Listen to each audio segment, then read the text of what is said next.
கர்த்தருடைய பரிசுநாமத்துக்கு ஸ்தோத்திரம். இன்னைக்கு ஜனவரி 22, 2025. இன்னைக்கு நம்ம தியானிக்கிற வசனம் பார்த்தீங்கன்னா 1 தீமோத்தேயு 6:17. நான் அதை வாசிக்கிறேன். இவ்வுலகத்திலே ஐஸ்வர்யம் உள்ளவர்கள் இருமாப்பான சிந்தை உள்ளவர்களாய் இராமலும் நிலையற்ற ஐஸ்வர்யத்தின் மேல் நம்பிக்கை வையாமலும் நாம் அனுபவிக்கிறதற்கு சகலவித நன்மைகளையும் நமக்கு சம்பூர்ணமாய் கொடுக்கிற ஜீவனுள்ள தேவன் மேல் நம்பிக்கை வைக்கவும். இந்த வசனத்தை தான் நம்ம தியானிக்க போகிறோம். நம்ம இந்த 1 தீமோத்தேயு 6ஆம் அதிகாரம் ஃபுல்லாகவே நம்ம தியானிக்கலாம். இதில் ரொம்ப அதிகமாக கொடுக்கப்பட்டிருக்கிறது பண ஆசையை பற்றி கொடுத்துருக்கு. பண ஆசை எல்லா தீமைக்கும் வேறாக இருக்கிறது. நீங்கள் 10வது வசனம் வாசிச்சிங்கன்னா, சிலர் அதை இச்சித்து விசுவாசத்தை விட்டு வழுவி அநேக வேதனைகளாலே தங்களை உருவ குத்தி கொண்டிருக்கிறார்கள்.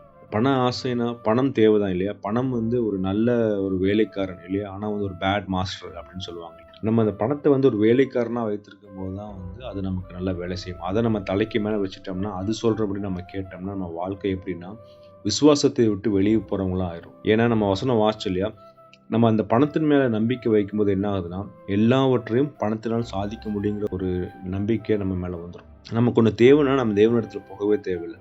பணம் இருக்கா, அதை நம்ம எப்படியே செஞ்சிடலாம். ஃபார் எக்ஸாம்பிள் ஏதாவது ஒரு காரியம் உங்களுக்கு ஆகும்னா நம்ம என்ன பண்ணுறோம், லஞ்சம் கொடுத்து நம்ம அந்த காரியத்தை செஞ்சிடலாம். அது தேவனுக்கு பிரியமில்லாத காரியம். ஆனாலும் நம்மகிட்ட பணம் இருக்கிறனால நம்ம என்ன யோசிக்கிறோன்னா, லஞ்சம் கொடுத்து நம்ம இதை செஞ்சிடலாம் அப்படிங்கும்போது அது தேவனுக்கு பிரியமில்லாத காரியமாக மாறிடுது. ஸோ அதனால் என்ன ஆகுதுன்னா, நம்ம கர்த்தரை சார்ந்துள்ள வாழ்க்கை இல்லாமல் போயிடும். 1 தீமோத்தேயு 6:9 வாசிச்சோம்னா, ஐஸ்வர்யனாக விரும்புகிறவர்கள் சோதனையிலும் கண்ணியிலும் மனுஷரை கேட்டிலும் அழிவிலும் அமிழ்த்துகிற மதிகேடும் சேதமும் உள்ள பல இச்சைகள் விழுகிறார்கள். ஐஸ்வர்யனாய் விரும்பும் போது என்ன பண்றோம்னா, ஆட்டோமேட்டிக்கா என்ன பண்றோம், நம்ம நிறைய சோதனைகள் மாட்டிக்கிறோம் இல்லையா? ஏன்னா நம்ம ஐஸ்வர்யமான் எப்படி ஆடுறான்னா, ஒரு குறுக்கு வழியில போய் நம்ம சீக்கிரமா நம்ம பணம் சம்பாரிச்சிடலாம். அதே மாதிரி நம்ம மற்றவங்கள அழிச்சிட்டு இல்லையா, மற்றவங்களுடைய காலை வாரிட்டு நம்ம பணம் சம்பாதிக்கலாம். அதே மாதிரி நிறைய இச்சைகளில் மாட்டிக்கிடுறோம் இல்லையா? பணம் வந்த உடனே என்ன ஆகுதுன்னா, பணம் சேர்க்கணும் அந்த இச்சை வந்த உடனே நம்ம தேவைகளை அதிகப்படுத்திக்கிட்டே இருக்கோம். ஒரு வீடு இருந்தால் 2 வீடு வாங்கணும், இல்லை ஒரு கார் இருந்தால் 2 காரு, ஒரு பைக் இருந்தால் நிறைய பைக்ஸ், இல்லை சின்ன டிவி இருந்தால் பெரிய டிவி, நிறைய ட்ரெஸ்ஸஸ், இந்த மாதிரி என்ன பண்ணுறோம், நம்ம இச்சைகளை விழுந்து அது ஒரு சர்க்கிளாக மாறிடுது இல்லையா? ஸோ என்னாக நம்ம தேவைகளை அதிகப்படுத்திக்கிட்டே இருக்கிறோம். ஆட்டோமேட்டிக்காக நம்ம நிறைய சம்பாதிக்கணும், இன்னும் சம்பாதிக்கணும்னு சொல்லி அந்த எண்ணத்திலேயே நம்ம வாழ்ந்து கொண்டு இருக்கோம். நமக்கு ஒரு நல்ல ஒரு எக்ஸாம்பிள் பீலேயம் தான். இல்லை பீலேயம் எப்படின்னா, பாலாம் சொல்கிறார், போய் நீ இஸ்ரேல் மக்களை சபின்னு சொல்லும் போது இவர் என்ன பண்ணுறாரு, கடவுள்கிட்ட போய் அழகாக கேட்குறாரு, நான் சபிக்கிட்டுமான்னு கேட்கும்போது கடவுள் சொல்கிறார், நான் அவர்களை ஆசீர்வச்சிருக்கேன், நீ அவரை சபிக்காதன்னு சொல்லுவார். ஆனாலும் இவர் இந்த பணத்தின் ஆசை மூலியமா என்ன பண்ணுவார், ஒரு குறுக்கு வழியில பாலாக்கு ஒரு ஐடியாவை சொல்லி அந்த மக்களை வழிவிலக போயிடுச்சுவார். நிறைய கடவுள் எச்சரிச்சுட்டே வருவார். அது எல்லாத்தையும் விட்டுட்டு ஈவன் பாத்தீங்கன்னா கலந்து கூட பேசியிருக்கும். பணத்தின் மேல இருக்கிற ஆசையினால அந்த மக்களை அழிவுக்கு நேரம் வழி நடத்திடுவார். அப்போ பணம் வேண்டாமா அப்படின்னா, பணம் வேணும்.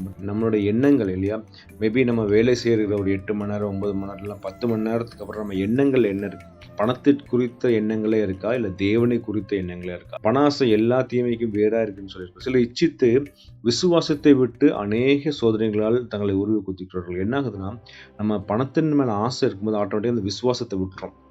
தேவனை விட்டு நம்ம அழியலை போகிறோம். நிறைய பேர் பார்க்குறோம், அந்த பணத்துக்காக நம்ம சண்டே நம்ம வேலை செய்யலாம், சண்டே ஒரு நாள் எக்ஸ்ட்ரா வேலை செஞ்சால் நம்ம பணத்துக்கு கொடுப்போம். தேவனுக்கு கொடுக்க வேண்டிய அந்த இடத்த நம்ம பணத்துக்கு கொடுத்தனால நம்ம நிறைய நேரம் தேவன் மேல இருக்கிற விசுவாசத்தை நம்ம விட்டு விடுவோம். அழகா பவுல் சொல்லியிருப்பார் இல்லையா தீமோத்தேயுக்கு, நமக்கு என்ன வேணும், உண்ணவும் உடுக்கவும் நமக்கு உண்டாயிருந்தால் அது போதும் என்று இருக்க கடவுள். எப்பவுமே எப்படி இருக்கும்னா, போதும் என்கிற மனதுடன் கூடிய தேவ பக்தியை மிகுந்த ஆதாயம். நமக்கு என்ன இருக்கோ அது போதும் கடவுளே. இல்லை கடவுள் நமக்கு தேவையானது எல்லாம் கொடுப்பார். அந்த ஒரு எண்ணம் இருந்தாலே நமக்கு அந்த பணத்தின் மேல ஆசையே இருக்காது. இயேசு கிறிஸ்து அழகா சொல்லியிருப்பார் இல்லையா, மத்தேயு 6:24, 2 எஜமான்களுக்கு ஊழியம் செய்ய ஒருவனாலும் கூடாது. ஒருவனை பகைத்து மற்றவனை செவிப்பான், அல்லது ஒருவனை பற்றி கொண்டு மற்றவனை அசட்டை பண்ணுவான். தேவனுக்கும் உலக பொருளுக்கும் ஊழியம் செய்ய உங்களால் கூடாது. தேவன் சித்தத்தின்படி செய்யணும்.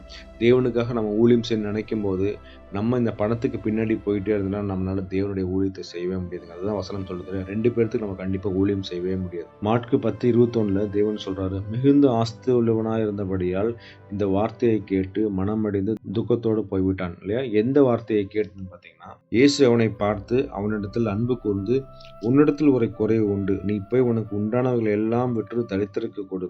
அப்பொழுது பரலோகத்திலே உனக்கு பொக்கிஷம் உண்டாயிருக்கும். பின்பு சிலுவை எடுத்துக்கொண்டு என்னை பின்பற்றி வா என்றார். உனக்கு உண்டானவர்கள் எல்லாம் விற்று தரித்திரருக்கு கொடுன்றார். என்னன்னா, நீங்க இங்கிலீஷ்ல படிச்சீங்கன்னா அவர் என்ன பண்ணியிருப்பார்னா, அந்த பொருள் மேல ரொம்ப ஆசையா இருப்பார் இல்ல, பொசஸ் பண்ணியிருப்பார் ஆக்சுவலி. ஸோ அந்த பொசஸை தான் தேவன் விட சொல்றாரு இல்லையா.